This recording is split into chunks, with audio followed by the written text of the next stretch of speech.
In this video, I'm going to show you how to use the product rule for differentiation. So the product rule for differentiation tells us how to differentiate the product of two functions. Say a function f of x times a function g of x. Now the product rule says that in order to differentiate this product of f of x times g of x, we start by just differentiating f. So derivative of f of x, so only apply the derivative to f of x, and then multiply by g of x. But we're not done yet. We also have to add f of x times the derivative of g of x.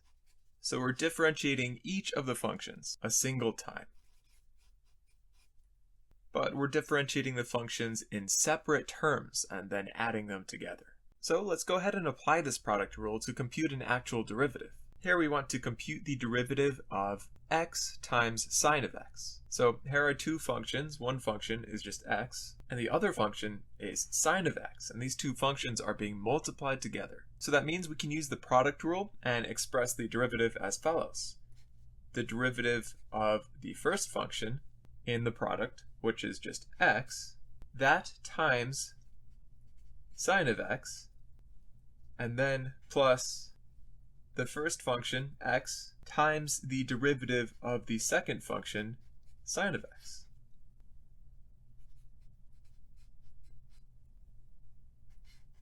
And then from here on, it's pretty smooth sailing. The derivative of x, well, we know that is just 1. So 1 times sine of x, and then plus x times the derivative of sine of x, which we know is just cosine of x. So the final result then is just sine of x plus x cosine x. And there we go. That's the derivative. Next question. Given y equals x squared times e to the x, compute the slope of the tangent line to the curve at x equals 1.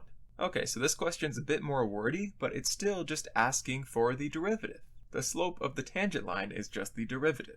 So we want to compute dy dx and evaluate it at x equals 1. Alright, so first let's deal with computing the derivative. So first compute dy dx. And dy dx, well, that's just the derivative of the expression for y. The expression for y consists of two functions being multiplied. The first function is x squared, and the second function is just e to the x. And we can just apply the product rule here. So take the derivative of the first function, derivative of x squared,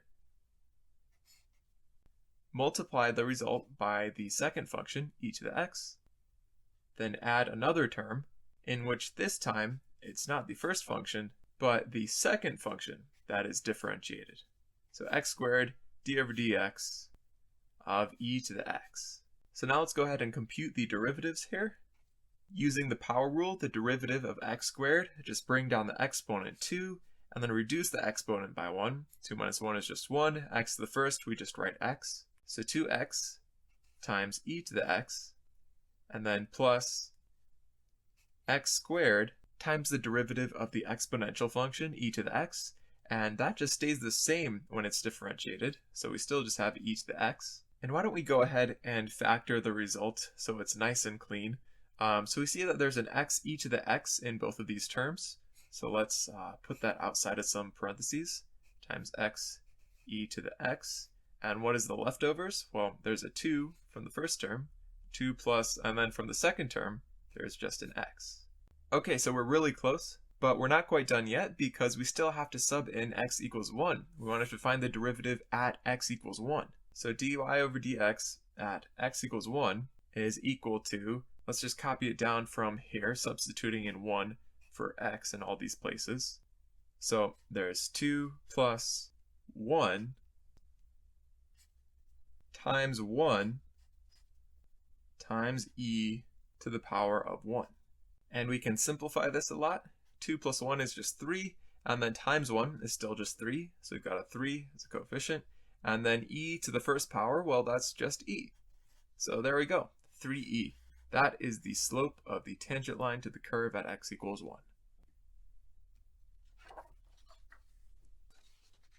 Next up, we've got another function that we want to differentiate.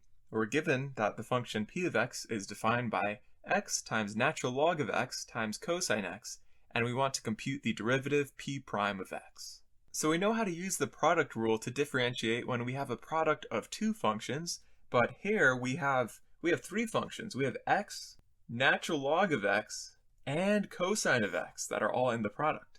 And the cool thing is that the product rule generalizes very intuitively. The result for p prime of x is still a sum where each term of the sum contains a single derivative. So we start out with the derivative of the first function, which is x. We'll just use prime notation here because it's a little bit faster to write down, but this just means the derivative of x, and then we're multiplying by the second function, natural log of x, and the third function, cosine of x. And then we're adding another term.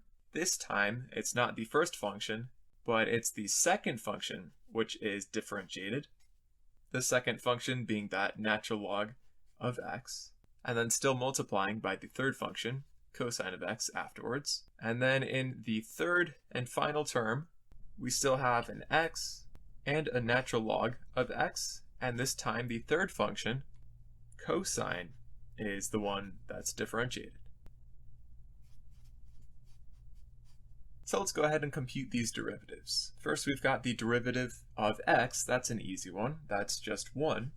So 1 times natural log of x times cosine of x, and then plus x times the derivative of natural log of x. Derivative of natural log is just 1 over x, and then that times cosine of x, and then plus x natural log of x times the derivative of cosine of x, and derivative of cosine is negative sine. So now let's go ahead and simplify this. So we've got 1 times natural log times cosine, so really just natural log times cosine. All right, and then how about in the next term here? Well, we've got an x times 1 over x, and these cancel out, and we've just got that cosine left. So just plus cosine of x. And then in the third term, x natural log of x, negative sine of x. That negative will come out and make this into a minus x natural log x sine x. So there we go. Here is our derivative. That's p prime of x using that product rule, the generalized product rule, which is very intuitive. It just works the same way as the simple version of the product rule. The result is a sum, and each term of the sum contains a single derivative. So now we know how to use the product rule to differentiate products of functions, and in the future we'll also learn how to use the quotient rule to differentiate functions in a fraction.